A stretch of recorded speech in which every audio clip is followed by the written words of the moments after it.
Hello friends, welcome back to our channel મારી મંડલી official.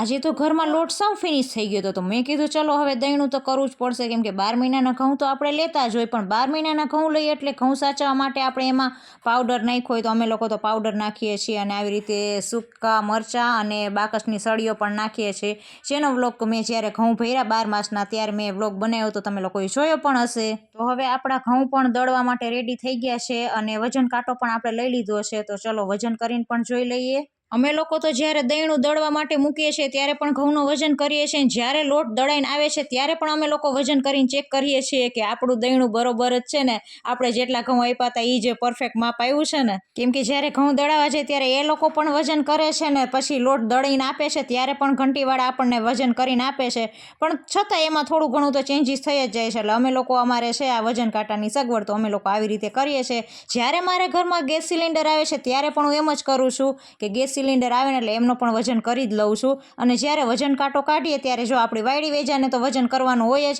એટલે ગમે એવું રમતી હોય ગમે ત્યાં હોય પણ વજન કાંટાનું નામ પડે એટલે ગમે ત્યાંથી દોડીને અમારા માહિરભાઈ તો આવી જ જાય છે। તો આજે પણ મારે તો રસોઈની રજા જ હતી, કેમ કે લોટનું તો બાનું હતું જ ઓલરેડી મારી પાસે, તો આજે પણ મેં તો મોરલાને કીધું કે આજે પણ મારાથી રસોઈ નહીં બને, તો મોરલા તો કે કંઈ વાંધો નહીં, પછી અમે લોકો તો આવી ગયા છીએ બહાર જમવા માટે।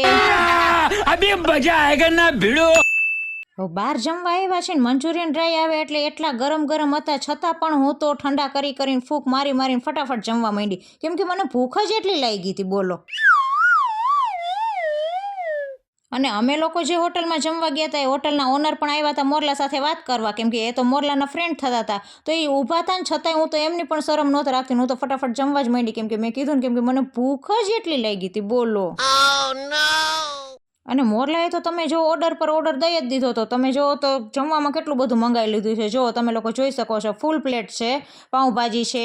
પંજાબી છે, મંચુરિયન ડ્રાય છે, છાશ છે, અને 3 જાતના ઢોસા છે, અને મેં આની પહેલાં અગાઉ પાણીપુરી પણ ખાઈ લીધી છે જેનું મેં સૂટ નથી લીધું।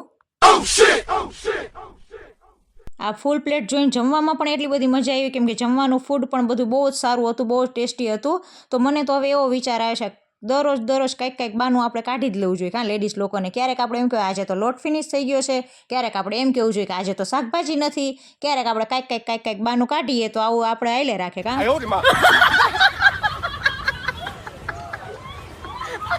અને જો આવી વાયડી વેજ હોય ને એક જગ્યાએ બેસીને તો જમતા આવડતું જ ન હોય, ને મોરલાને તો આવી વાયડી વેજા ગમે ત્યાં ભેગી થઈ જાય, ને અમારા મોરલા તો ગમે ત્યાં બધાને પરજાઈને મંડે વાતું કરવા હો।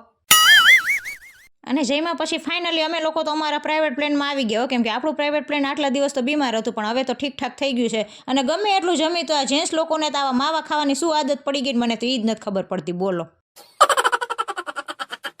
અને આવા વ્યસનવાળા જેન્ટ્સ તો મને જરાય નથી ગમતા, પણ મારા મોરલામાં તો તમે જો બધી જાતના લખણના પૂરા છે, શું કરવું હવે આને ક્યાં બદલાવા જવા। અને માવો ખાધા પછી માવાનો કોટો ચડાવ્યા પછી મોરલાએ તો પ્રાઇવેટ પ્લેનને નાખ્યું 18મા ગેરમાં હો, અને પ્રાઇવેટ પ્લેન જવા દીધું ઝટપટ। અને મને તો એમ હતું કે પ્રાઇવેટ પ્લેન તો ડાયરેક્ટ અમારા ઘરે જ ઊભું રહેશે, પણ એવું તો ચાલે જ નહીં, અમારા મોરલાને તો તમે જો જેટલી પાનની દુકાન આવે અહીંયા મોઢું દેખાડવા જવું જ પડે, અને તમે જો તો રાજકોટમાં ટ્રાફિક એટલો, જ્યાં જાય ત્યાં ટ્રાફિક। સો ફ્રેન્ડ્સ, વિડીયો ગમ્યો હોય તો વિડીયોને લાઇક કરો, શેર કરો, અને હા, મારી યુટ્યુબ ચેનલ માહિર મંડલી ઓફિશિયલને સબસ્ક્રાઇબ કરવાનું ના ભૂલતા ફ્રેન્ડ, અને ફેસબુક પર પણ આપણું પેજ છે માહિર મંડલી ઓફિશિયલ, તો એને પણ ફોલો કરવાનું ના ભૂલતા ફ્રેન્ડ્સ। મળીએ બીજા વ્લોગમાં, ત્યાં સુધી બધાને જય માતાજી।